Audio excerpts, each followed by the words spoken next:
내가 또 너희에게 이르노니 구하라 그러면 너희에게 주실 것이요 찾으라 그러면 찾아낼 것이요 문을 두드리라 그러면 너희에게 열릴 것이니 구하는 이마다 받을 것이요 찾는 이는 찾아낼 것이요 두드리는 이에게는 열릴 것이니라.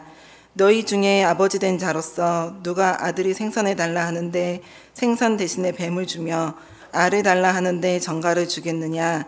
너희가 악할지라도 좋은 것을 자식에게 줄 줄 알거든 하물며 너희 하늘 아버지께서 구하는 자에게 성령을 주시지 않겠느냐 하시니라.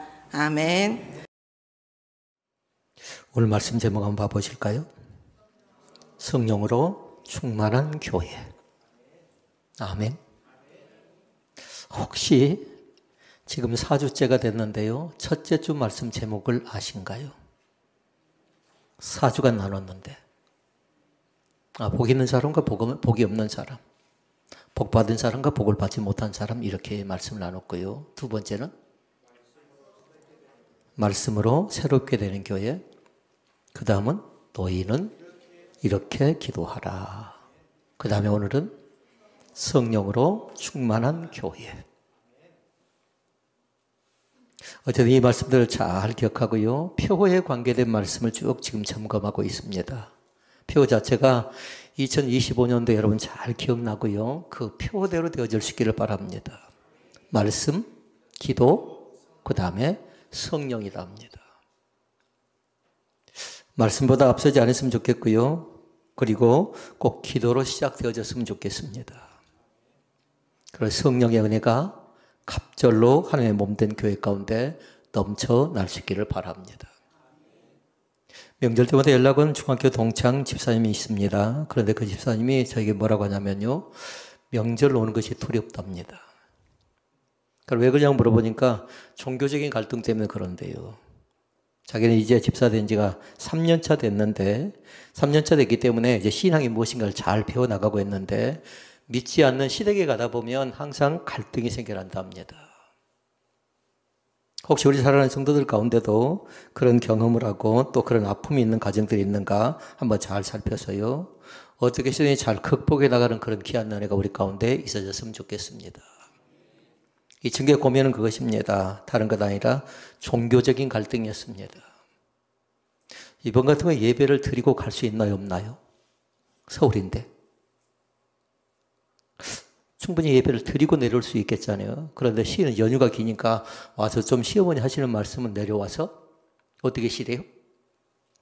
푹 쉬었다 가랍니다. 그런데 그 친구는 나름대로 뭐냐면 가정이 있으니까요. 가정 안에도 자녀들과 지내다가 이제 명절을 맞이해서 내일이나 좀 내려오고 싶은데 미리 좀 내려오라고 하는 겁니다. 편하게 좀 쉬었다 가라는 겁니다. 그리고 이 가정은 생각의 차이도 있지만 종교적인 갈등이 있는데 이제 제사 문제가 있거든요.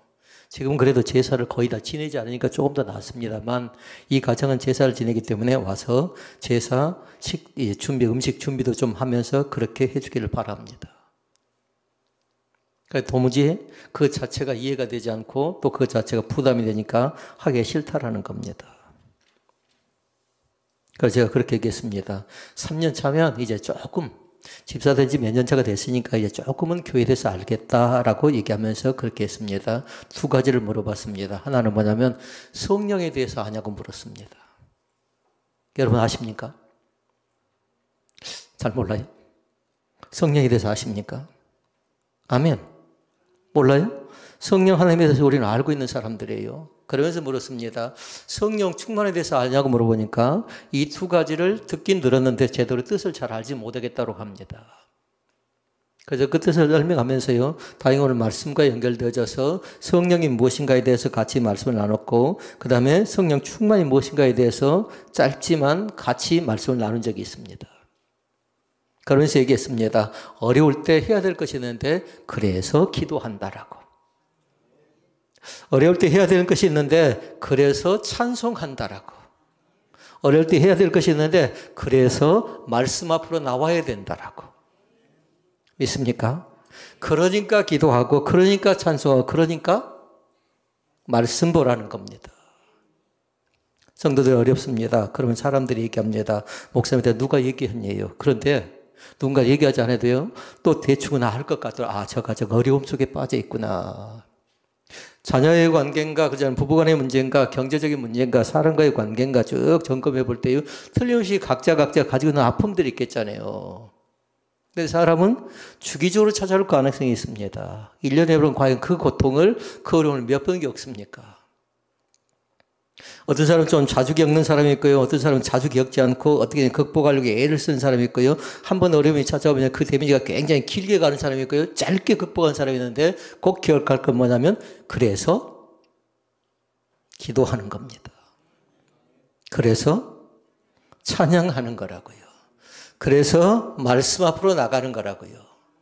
여러분은 어떻게 하다가 그러니까 기도한다, 그러니까 찬양한다, 그러니까 말씀 가운데 나간다라고 분명하게 기억할 수 있기를 바랍니다.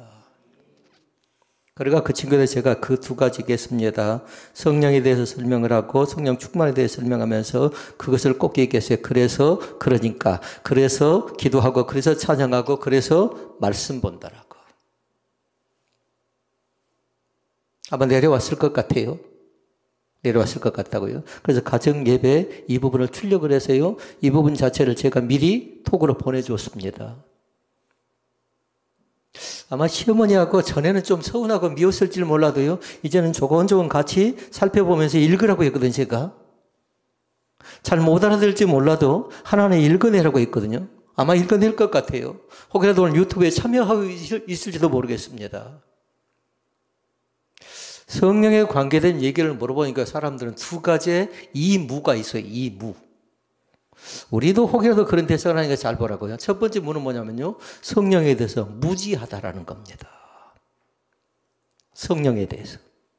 그 또 한 가지는 성령에 대해서 관심이 없는 것 보고 뭐라고 한가요? 무관심합니다. 안 됩니다. 성령에 대해서 무지해서는 안 돼요. 이미 우리는 성령 하나님을 알고 있습니다. 썰렁? 하면 안 돼요. 성령 하나님에 대해서 알고 있다고요. 그러니까 무지한 사람이 아니에요. 성령 하나님에 대해서. 그리고 성령 하나님에 대해서 무관심한 사람이 아니라고요. 성령의 인도하심과 성령의 돌보심 가운데 이곳까지 우리를 인도해 주신 줄로 믿습니다. 성령께서 은혜를 주시는데요. 은혜를 부어주신대요. 은혜가 얼마나 감사한가요. 넘치도록 충만케 하고 부어주신다고 말씀할 때에 그것 자체에 대해서 관심이 없기 때문에 나에게 주시던가 말던가 받았지만 받지 못한 것처럼 살 때가 너무나 많이 있다는 겁니다. 그러니까 젊은 친구들은 잘 적어놔야 돼요. 신앙이 지금 근본을 적고 신앙의 바탕을 적고 신앙의 기본인데 오늘 말씀 자체는 뭐냐면요. 신앙의 기본이라고요. 이 기본이 무너져버리면 믿음 자체가 흔들릴 가능성이 있답니다. 두 가지예요. 오늘 신앙의 기본이면서도 중요한 말씀을 생각하고 이 오늘 말씀을 경청할 수 있기를 바랍니다. 그러니까 젊은 친구는 수시로 적어야 돼요. 그러면서 확인해 봐야 돼요. 제가 서두에 물었죠. 말씀 제목 기억나냐고. 어른들은 기억이 가물가물할 수 있습니다. 그러나 우리 젊은 친구들은 훨씬 더 빨리 기억할 수 있습니다. 근데 적어놓은 사람은요. 더 확인해 보고 더 살펴보고 더 생각해 볼 수가 있으니까 훨씬 더 좋은 겁니다. 오늘은 성령님에 대해서 말씀을 나누려고 합니다. 일반적인 내용이지만 그러나 중요한 말씀이라고요. 첫째 말씀, 성령님은 누구입니까? 라는 겁니다. 나에게 있어서 성령님은 누구입니까? 라고 물어보면 그렇게 적어놓으면 됩니다. 성령님은 곧 뭘까요? 데우스, 하나님이십니다. 한 줄에 딱 적어놓으면 돼요. 성령님이 누구라고요? 하나님 되신다고요. 목회자인 저에게도 마찬가지로 성령은 바로 나에게 하나님 되시고 또 함께 같이 예배 드리는 여러분도 마찬가지로 성령님은 곧 나의 하나님 되시고 라이브 예배 가운데 함께 참여한 사람들도 마찬가지로 성령님은 나의 하나님이 되어주십니다. 소위문답이라는 거 있습니다. 제 16번에 보니까 나와 있습니다. 성령 하나님이 누구인가에 대해 나와요. 하나님의 신격이 나와 있는데요. 하나님의 신격에 3위가 있답니다. 첫째 이는 성부, 그 다음에 둘째 이는 성자, 세 번째 이가 성령이신데 이 3위는 그렇게 설명을 했어요. 이 3위는 한 하나님이시고 본질은 화면 보시면 되는데요. 본질은 같으시며 크게 읽어볼까요? 능력과 영광에 있어서도 동등하십니다. 그러니까 다시 말씀드리면 성부 하나님과 성령 하나님 어쩐다고요? 동등하다라는 겁니다. 하나님이 된다라는 겁니다. 그 사실을 꼭 믿을 수 있기를 바랍니다. 그래서 우리는 그렇게 얘기합니다. 삼위일체 되신 하나님을 우리는 믿습니다. 하나님은 창조주십니다. 인간과 모든 만물의 창조주가 되신다고요. 우리는 그의 뭐가 됩니까? 피조물이 된답니다. 하나님께서 우리 가운데 말씀합니다. 계시를 통해서 우리에게 당신이 누구신가를 분명하게 뭘 통해서 말씀하실까요? 하나님의 기록된 계시의 말씀을 통해서 이 시간에도 분명히 우리 가운데 말씀해 주십니다. 그런데 우리가 그 자체를 다 이해하지는 못합니다. 그래도 뭐냐면 믿음으로 받아들이고 있는 겁니다. 그 사실을 믿을 수 있기를 바랍니다. 믿음으로 살아계신 그분 앞에 나가면 그분은 뭐 하냐면 나를 만나주고 또 그분을 경험하게 된다랍니다. 그리고 이 시간에는 성부 하나님을 믿으시라고요. 성자 예수님을 믿으시라고요. 성령 하나님을 믿으시라고요. 사역은 하고 싶은데 말씀이 없는 사람은 상당히 힘들어지더라고요. 오늘 사랑하는 성도들이 성령 하나님을 통해서 성령의 갑자기 영감과 은혜를 통해서 말씀의 귀한 자리 가운데 초대받는 귀한 역사가 날마다 우리 가운데 생겨날 수 있기를 바랍니다. 세 가지 봐볼까요? 성부 하나님. 성부 하나님은 뭐냐면요. 모든 일을 작정하시고 창조하시며 섭리하십니다. 그러니까 작정했다. 그리고 창조했다. 섭리하셨다. 그리고 이제 여러분이 배운 사람들이에요. 이미 메모해 놓은 사람이라고요. 그러니까 성부 하나님에 대해서 얘기하면 뒤에 말씀을 딱 적어 놓으셨다가 그걸 잘 보라고요. 모든 일을 시작하신 분이 바로 성부 하나님이라는 겁니다. 그러니까 작정, 창조, 섭리에 대해서 설명할 수 있어야 돼요. 성자 예수님입니다. 성자 예수님은 인자, 사람이 되셨습니다. 그리고 이 세상에 오신 성자 예수님에 대해서 2번 나왔으면 좋겠습니다. 화면을 빨리 안 하네요. 성자는 사람이 되셔서 어떻게 한다고요? 이 세상에 오신 예수 그리스도이십니다. 그럼 어떻게 해요? 죄인들을 구원하기 위해서 자기 몸을 들여서 대속제물로 화목제물로 이 땅 가운데 오신 그 주님을 우리는 믿습니다. 그런데 그분은 어떻게 했어요? 죽은 지 사흘 만에 다시 부활하셨습니다. 성부 하나님, 2번은 성자 예수님, 3번입니다. 성령님입니다. 반드시 성령 하나님을 생각할 때마다 기억할 것이요. 예수 그리스도에 대해 생각하라고요. 그분이 부활 승천하시면서 하신 말씀이 있어요. 뭐라고 말씀합니까? 이 땅 가운데 성령을 우리 가운데 선물로 주시라고 말씀하시면서 오순절 날에 강림의 사건이 발생되어진 것을 우리는 믿습니다. 이것이 뭔지 아십니까? 성부 하나님, 성자 예수님, 성령 하나님. 이것 자체가 성삼위 하나님 자체가 뭐냐면요. 그것이 복음입니다. 그 복음의 값지는 은혜가 우리 가운데 넘쳐날 수 있기를 바랍니다. 그러나 계속해서 어떻게 합니까? 사탄, 마귀는 우리를 흔들어야 됩니다. 믿지 못하도록, 더 깊이 하나님을 알지 못하도록 흔들어야 됩니다. 기도하려고 하면, 말씀 가운데 집중하려고 하면 자꾸 엉뚱한 것을 우리를 흔들어야 되죠. 그럴 때 중요한 거 있어요. 성령을 의존하시라고요. 그럴 때 분명하게 해야 될 거 있어요. 성령으로 충만하시라고요. 그러면 견뎌내고 이겨낼 수 있는데 성령을 의지 않고 내 경험을, 내 재주를 의지하려고 하죠. 그러면 한계에 있답니다. 이 시간 부탁합니다. 성령 충만하시라고요. 성령 충만한 역사가 날마다 우리 가운데 넘쳐날 수 있기를 바랍니다. 성령님에 관계된 말씀을 했고요. 두 번째, 그러면 우리가 늘 성령 충만 하는데 성령 충만이란 무엇입니까? 라고 물은다면 뭐라고 대답하시겠습니까? 사도행전 말씀 봐보십시다. 사도행전 2장 38절 말씀. 시작. 너희가 회개하여 각각 예수 그리스도의 이름으로 세례를 받고 죄 사함을 얻으라. 그리하면 성령을 선물로 받으리니. 아멘. 그래, 동그라미 3개 해놔야 되겠죠? 너희가 뭘로? 회개를 먼저 하래요. 1번. 뭐 하라고요? 회개하고. 두 번째, 세례를 받으래요. 누구의 이름으로? 예수의 이름으로 세례를 받고, 세 번째, 죄사함을 받으래요. 그러니까 여러분들이 저 말씀이 나오면 1번, 2번, 3번을 찾아내야 돼요. 회개가 나와 있고, 세례가 나와 있고, 그 다음에 죄사함의 은혜가 나와 있습니다. 그걸 잘 보라고요. 그런 사람들에게 하나님께 뭘 줘요? 성령을 선물로 줄 때에 성령을 받을 수 있기를 바랍니다. 그것을 한마디로 얘기하면 성령 충만이답니다. 이 시간 묻습니다. 회개하셨습니까? 물어보면 여러분 어떻게 대답하시겠습니까? 이것이 기도답니다. 기도. 기도에서 제일 중요한 건 뭐냐면요. 감사가 들어가는데 그 다음에 들어가게 뭐냐면 속죄를 해야 돼요. 내가 지은 죄가 무엇인가?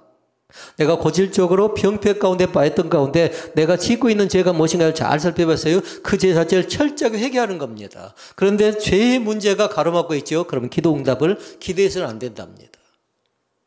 반드시 죄를 어떻게 하라고요? 회개를 먼저 하라고요. 우리의 기도를 가로막고 있는 건 뭐냐면 회개하지 않기 때문에 그런답니다. 다시 질문, 회개하였습니까? 물어보면 회개 가운데 들어갈 수 있기를 바라고요. 그 다음에 또 묻습니다. 예수 그리스도의 이름으로 구속을 받고 세례를 받으셨습니까? 세례는 중요하답니다. 세례는 뭐냐면 징표예요. 하나님과 나 사이의 약속일 뿐만 아니라 너는 이제 세상 사람이 아니라 너는 마귀의 자녀가 아니라 하나님의 자녀라는 징표랍니다. 그리고 우리는 세례받을 때 어떻게 해요?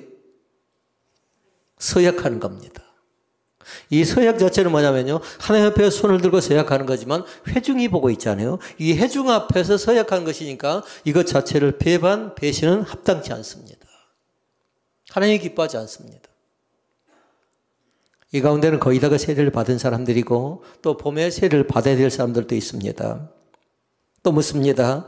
예수 그리스도의 십자가의 공로로 제사함 받았던 걸 확신합니까? 그러면 어떻게 대답하시겠습니까? 이미 우리는 제사함을 받았습니다. 왜냐하면 만일 우리가 우리 죄를 자백하면 저는 미쁘시고 오르고서 우리 죄를 사하시며 모든 불의의 소리를 깨끗게 해주시라고 말씀하셨습니다. 진홍 같을지라도 희게 만들어준다고 말씀하십니다. 그러니까 찬양할 때 속죄함 그렇게 말씀하지요. 그 속죄의 거룩한 은혜와 감격이 날마다 우리 가운데 넘쳐날 수 있기를 바랍니다. 이것이 바로 성령을 선물로 받은 사람들이 주시는 세 가지라고요. 회개하고 세례받고 그 다음에 죄사함을 받는 것. 그런데 이것은 뭐냐면요. 다른 사람에게 해당되는 건 아니고 각자에게 다 해당되는 것이에요. 저에게도 해당되고 여러분도 해당된답니다. 꼭 그 사실을 마음속에 믿을 수 있기를 바랍니다. 한 줄로 적어놓도록 하십시다. 성령님은 하나님이시며 동시에 그리스도의 영이십니다. 화면에 나오네요. 성령님은 하나님이시며 그리스도의 영입니다. 믿습니까? 그 사실을 자주 고백할 수 있기를 바랍니다. 그러니까 성령 충만이라는 말씀에는 세 가지가 들어있어요. 하나는 뭐냐면요. 성령 충만 자체는 그리스도의 주권과 연관된다는 사실을 기억할 수 있기를 바랍니다. 다시 말씀드리면 나의 주가 누구냐라는 겁니다. 나의 주인이 누구냐라는 겁니다. 그러니까 지금부터 우리가 기억할 건 뭐냐면 성령 충만을 받은 사람들은 뭐냐면 그리스도의 주권을 인정한 사람들입니다. 내가 주권을 가진 거 아니라고요. 내가 사는 것 같아도 내가 사는 것이 아니라 내 안에 계신 주님께서 나와 함께 살아가는 것을 믿습니다. 이 말씀이 어디죠? 이 말씀이 내 안에 그리스도께서 함께 사신 것이라. 갈라디아서 2장 20절에 기록된 말씀. 내가 그리스도와 함께 십자가에 못 박혔답니다. 그런즉 이제는 내가 산 것이 아니래요. 오직 나를 사랑하사 나를 위해 자기 몸을 버리신 하나님의 아들을 믿는 믿음 안에서 사는 것임을 믿습니다. 2024년도에 많이 봤던 말씀이 뭐라고 했죠? 로마서 8장 28절에 읽던 말씀. 모든 것이 합력하여 선을 이룬다라는 말씀이지요. 두 번째 많이 봤던 말씀이 갈라디아서 2장 20절에 기록된 말씀이랍니다. 로마서 8장 28절 말씀도요. 여러분 꼭 암송하시고 그리고 갈라디아서 2장 20절에 기록된 말씀도 꼭 여러분 암송해 볼 수 있기를 바랍니다. 지금까지 내 욕심으로 살았어요. 지금까지 내 재주로 살았어요. 내 자아가 죽지 않았습니다. 내 주장대로 살았습니다. 그런데 그리스도께 내 안에 이제 살고 있대요. 그러니까 이제는 뭐냐면 내가 내 마음대로 사는 것이 아니라고요. 그러니까 느껴야 돼요. 말을 해놓고 내가 또 내 마음대로 살고 있구나. 내 마음대로 말하고 있구나. 느낌이 얼른 와야 되는데 그 감각이 없는 사람 또 잘못하고 또 범죄하고 또 넘어지고 또 깨어지고 그렇죠. 사랑하는 성도 여러분, 그리스도의 주권을 인정할 수 있기를 바랍니다. 주님이 나를 통해서 일하실 것을 반드시 우리의 마음속에 철저하게 믿으실 수 있기를 바랍니다. 이걸 다른 말로 얘기하면 철저하게 주님께 맡기면서 살자고요. 성령 충만한 사람은 하나님께 맡기고 살아가는 사람들인 것을 믿습니다.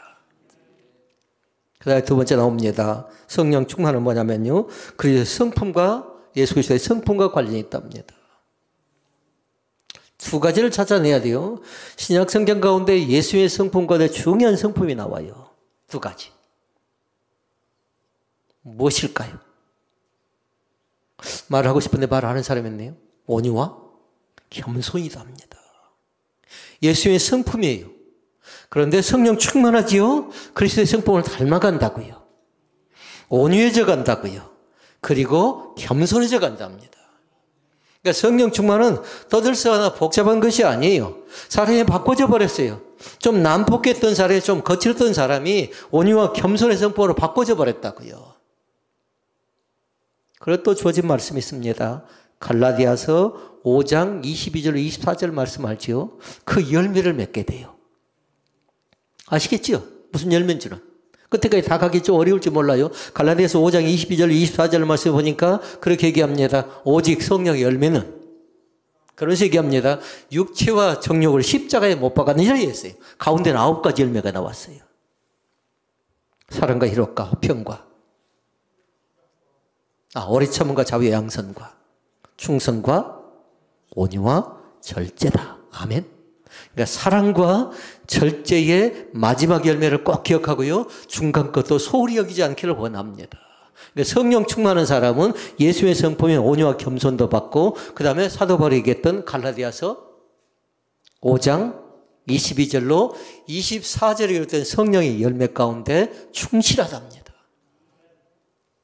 첫째는 주권을 인정하는 것이 성령 충만이고, 두 번째는 그리스도의 성품을 닮아가고요. 세 번째가 있습니다.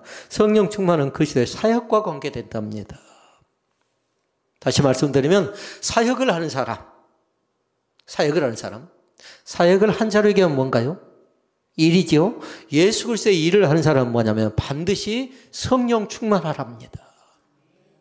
성령 충만하지요. 사역은 하긴 합니다. 그런데 재미가 없답니다. 기쁨이 없답니다. 즐거움이 없습니다. 감사가 없습니다. 왜 그럴까요? 답은 성령 충만하지 않기 때문에 그런 겁니다.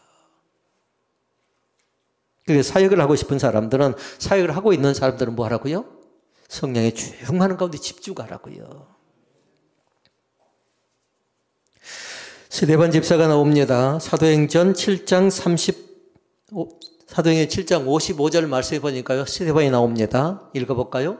스데반이 성령이 충만했답니다. 하늘 우러러 주목하여 하나님의 영광과 및 예수께서 하나님 우편에 서신 것을 보고. 아멘. 저 장면이 대체 뭘 것 같습니까? 스데반은 생각나는 거 있죠? 스데반 하면 그때 당시에 사도행전 말씀 가운데 보니까 어떻게 하냐면요. 집사들을 세우지요. 7 집사를 세워 나갑니다. 그 가운데 대표적인 사람이 2사람이 나옵니다. 스데반과 빌립이라는 집사가 나옵니다. 스데반 하면 생각난 게 뭘 생각해야 되냐면요. 성령 충만을 생각하는데, 그리고 주를 딱 긋고 순교의 제물이 됩니다. 그러니까 한마디로 얘기하면 스데반 자체는 뭐냐면요. 성령 충만해서 하나님의 사역을, 하나님의 일을 성실하게 수행하고 감당하는 사람이 누구였냐면요. 스데반이었어요. 만약에 스데반이 성령 충만하지 못했다라면 그 자신이 하나님께 영광을 드리지 못했을 것이고요. 그 자신은 비겁자라든가 도망친다든가 또 변명하거나 뭔가 탓했겠지요. 그런데 그 자신은 희생제물이 되어갑니다. 귀한 일을 하죠. 주권을 인정하고 그 다음에 성품에 관계된 말씀을 기억하고, 사역을 하는 사람은 반드시 세 번째, 이 세 가지를 하는 사람은 뭐 하라고요? 성령 충만하시라고요. 다시 묻습니다. 성령 하나님에 대해서 아십니까? 물어보면 이제 이구동성으로 압니다라고 대답할 수 있어야 돼요. 성령 충만합니다. 합니까? 라고 물어보면 성령 충만하기를 원합니다라고 대답할 수 있어야 돼요. 하나님의 몸된 교회가 성령이 충만한 교회가 되어질 줄로 믿습니다. 그러나 1번, 2번을 무시하면 안 돼. 1번이 뭐였죠? 뭘 또 찾아보네요? 말씀을 새롭게 되는 교회예요. 2번. 기도로 뜨거워지는 교회. 그래야 3번 가운데 나갈 수 있답니다. 말씀으로 충만한 교회가 되어질 가능성이 있답니다. 그러면 왜 성령 충만할까요? 셋째, 성령 충만함으로 말미암아 받을 수 있는 복이 있기 때문에 그런답니다. 복에 관계된 말씀은 언제 나눴죠? 첫째 주에 나눴습니까? 그럼 말씀 제목 다시 물어볼까요? 복이 있는 사람과 복이 없는 사람을 얘기했죠. 성령 충만하면 누릴 수 있는 복 자체가 나오는데요. 말씀 속에 보니까 그렇게 합니다. 에베소서 5장 18절로 21절 말씀에 나와 있어요.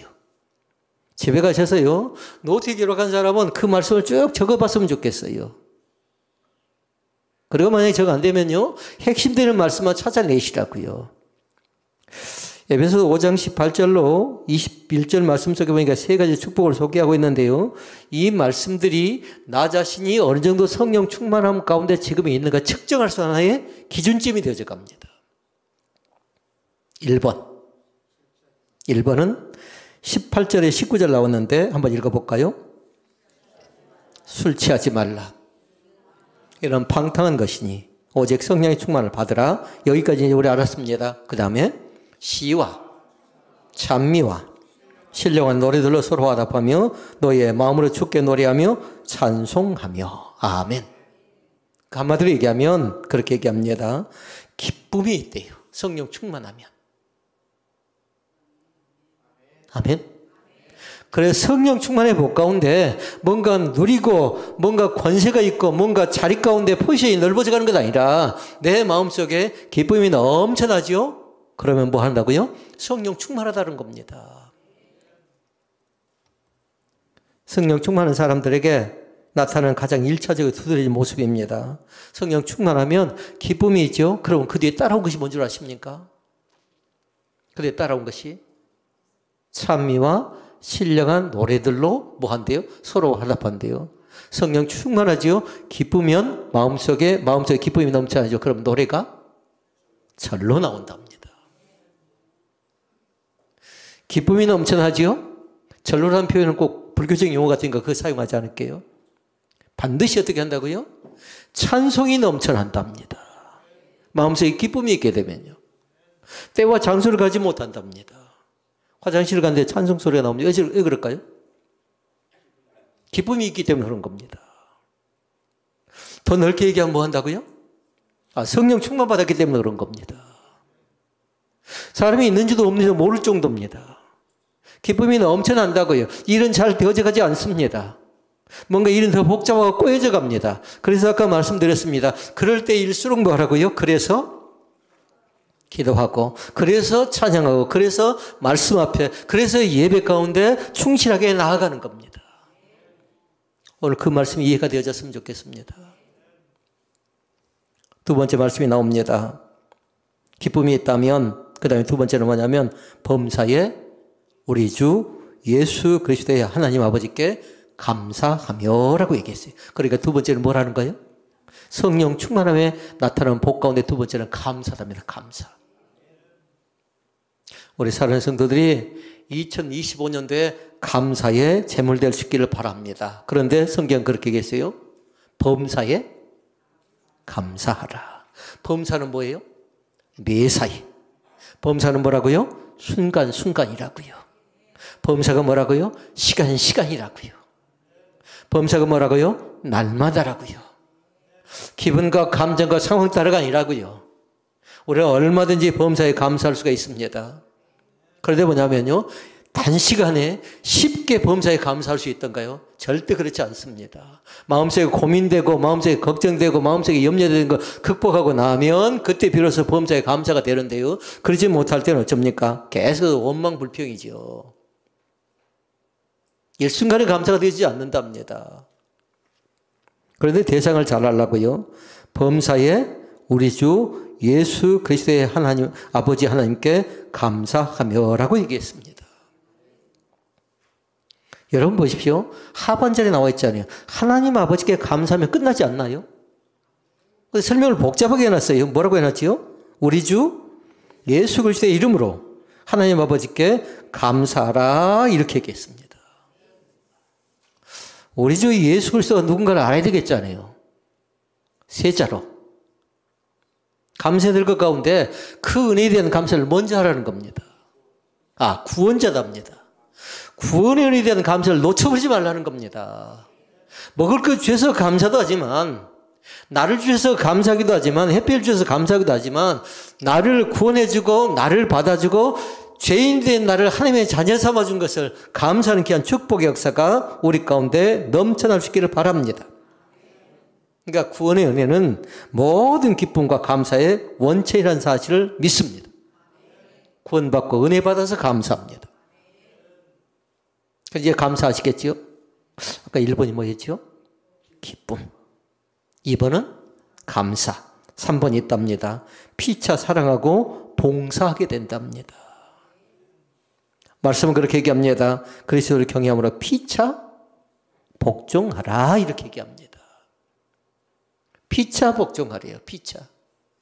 상명하복이 아니라는 겁니다. 성도와 목자 간에 서로 복종할 뿐만 아니라 서로 순종하면서 그렇게 살아가라고 얘기합니다. 그것이 뭘까요? 한 단어로 얘기할 때 그것이 섬김입니다. 섬김. 섬김이 있는 곳에 순종의 역사가 있고요. 섬김이 있는 곳에 생명의 부유함이 있고요. 섬김이 있는 곳에 삶의 풍성함이 나타날 줄로 믿습니다. 그러면 마지막 4번째, 우리가 어떻게 해야 성령 충만을 받을 수 있을까요? 성령 하나님이 누구인가 물었고, 성령 충만이 무엇인가 알았고, 그 다음에 성령 충만한 자는 어떤 복을 받았고, 성령 충만을 어떻게 해야 계속해서 어떻게 하면 우리가 성령 충만할 수 있습니까? 그걸 알아야 되겠잖아요. 이 4번째 기록된 말씀도요, 만약에 수첩을 적는 사람은 거기다 깨알같이 잘 적어 놓으시라고요. 그러면서 여러분이 차를 타고 갈 때에 또 뭔가 답답할 때에 성령이 무엇인가 잘 생각나지 않을 때 그 말씀을 꺼내서요 한번 잘 볼 수 있기를 바랍니다. 4가지가 있는데요. 성령 충만을 위해서 반드시 필요한 건 뭐냐면요. 믿음을 가져야 된답니다. 믿음을. 믿음이 없이는 하나님을 기쁘시게 못하나니. 그러니까 뭐가 필요하다는 거예요? 믿음이 필요합니다. 하나님께 나아간 자는 반드시 그가 계신 것과 그가 자기를 찾는 자들에게 상 주심을 믿어야 할지니라 얘기합니다. 그러니까 성령 충만한 믿음이 있어야 되는데 성령님이 어떤 분이신가를 알아야 되는데 그 사실을 알았으면 믿으셔야 합니다. 이제 믿으시기 바랍니다. 성령님이 우리를 위해서 무슨 일을 하신 줄 아십니까? 그러면 안다라면 뭐 하라고요? 믿으셔야 한다고요. 또 얘기합니다. 성령님 우리에게 은혜를 주시는 분임을 여러분 아십니까? 알지요? 그 사실을 믿을 수 있기를 바랍니다. 성령이 누구인가 아는가 모르는가 봐서 알면 믿으시고 믿으시면 그것을 고백하고 날마다 전할 수 있기를 바랍니다. 그 다음에 성령 충만을 위해서 해야 될 것 2번째는 뭐냐면요. 우리에게 생각나는 죄가 있다면 그 죄를 어떻게? 회개하시라고요. 아까 우리 회개 뒤에 또 뭐 나와 있었죠? 회개 뒤에 세례가 나와 있었고 세례 뒤에 뭐가 나와 있었죠? 죄사함이 나와 있었죠. 1번 회개를 무시하지 말라고요. 지극히 작은 것일지라도 지극히 하찮은 것일지라도 이 가장 먼저 해야 될 것 뭐냐면 회개를 통해서 속죄함의 은혜가 우리 가운데 나타날 줄로 믿습니다. 그다음에 3번째는 뭐냐면요. 간절한 기도가 필요하답니다. 그냥 성령 충만이 유지되는 거 아니랍니다. 절절하게요. 그 문제를 놓고 집중적으로 기도한답니다. 그러면 그 사람이 불쌍해 보여지고 그 사건 앞에서 그 환경 앞에서 내가 이렇게 또 그랬는가 그 자책감이 드는 겁니다. 사랑하는 성도 여러분, 시행착오를 반복해서 겪지 않기를 원합니다. 사단은 나를 구렁텅이 넘어뜨려서요. 계속 나를 헤매게 만드는데요. 내 욕심을 벗어버리고 내 감정을 벗어버리고 내 안에 계신 자아가 깨지고요. 부서져 가면서 내 안에 계신 주님께서 일할 수 있도록 마음껏 내어드릴 수 있기를 바랍니다. 네 번째가 있습니다. 네 번째는 뭐냐면 말씀을 늘 듣습니다. 말씀을 듣고 순종할 때에 순종도 마찬가지 지속적인 순종을 날마다 해나갈 수 있기를 바랍니다. 기분에 따라 순종하고 감정에 따라 순종하고 환경에 따라 순종하는데요. 항상 그 자리 가운데 누군가는 있어야 돼요. 그것이 뭔지 아십니까? 순종이었어요. 순종. 성령 충만의 역사가 나타날 줄로 날마다 믿으실 수 있기를 바랍니다. 오늘 말씀을 정리합니다. 성령 충만하면 나타나는 현상이 몇 가지 있답니다. 세 가지인데요. 하나는 뭐냐면요. 성령 충만하게 되면 입술이 열린답니다. 내성적이답니다. 말을 잘할 줄 모른답니다. 그런데 성령 충만했더니요. 입술이 열려요. 입술이 열리면 뭐 하시겠습니까? 입술이 열리면 나를 사랑하시고 또 내가 은혜 받았던 것을 다른 사람들에게 전하는 전도의 거룩한 열매가 나타날 수 있기를 바랍니다. 그러니까 입술이 열리면 세 가지를 꼭 하라고요. 하나는 기도하시고 하나는 찬양하시고 하나는 전도하시고. 입술이 열리기 전에는 기도가 안 된답니다. 입술이 열리기 전에는 찬양이 안 된답니다. 다른 사람을 의식하고 다른 사람 눈치 보니까요. 그런데 입술이 열렸더니 이제 전도하기 시작합니다. 그다음에 두 번째가 있습니다. 성령 충만하면 담대하답니다. 용기가 없다고요? 여러분 너무 걱정하지 않기를 원합니다. 성령 충만하면 담대해서요. 입술을 열어서 주저하거나 망설이거나 부끄러워하지 않고요. 담대하게 이것도 마찬가지 기도했지요. 찬양했지요. 전도했지요. 담대하게 복음을 전한답니다. 사랑하는 성도는 명절 때 꼭 그렇게 할 수 있기를 바랍니다. 내 사랑하는 아들이, 내 사랑하는 딸이, 사랑하는 형제들이, 사랑하는 부모가 어떻게 신앙생활하는가 봐서요. 만약에 바르지 못하죠. 그럼 담대하게 선포하는 귀한 은혜가 있어지기를 원합니다. 또 한 가지가 있습니다. 성령 충만하면 얼굴의 색깔이 달라진답니다. 얼굴 색이 어떻게 바꿔지면 좋겠습니까? 해처럼 밝아질 귀한 역사가 나타난답니다. 옆에서 얼굴 본 사람이 있는데요. 그 사람은 은혜 받아서 그런 것이고 또 성령 충만하면 어쩐다고요? 밝아진다고요. 그 사람을 통해서 내 안에서 역사하신 그 하나님이 나의 밝음을 통해서 다른 사람들에게 기쁨도 주고 감사도 넘쳐나고요. 오늘 말씀이 이해가 됐으면 좋겠습니다. 오늘 말씀을 알았으면 좋겠습니다. 오늘 말씀이 믿어졌으면 좋겠습니다. 성령 하나님에 대해서 알아야 되겠고 성령 하나님에 대해서 믿어야 되겠고 성령 충만함의 역사를 통해서 더욱더 해처럼 밝아지는 귀한 은혜가 나의 삶의 여정 가운데 또 여러분이 또 고향을 다녀오겠잖아요. 고향에 가서 만나는 모든 사람들에게 해처럼 밝아지는 모습을 환하게 비춰주는 그런 은총이 여러분 가운데 넘쳐 날 수 있기를 주님의 이름으로 부탁을 드립니다. 기도하시겠습니다.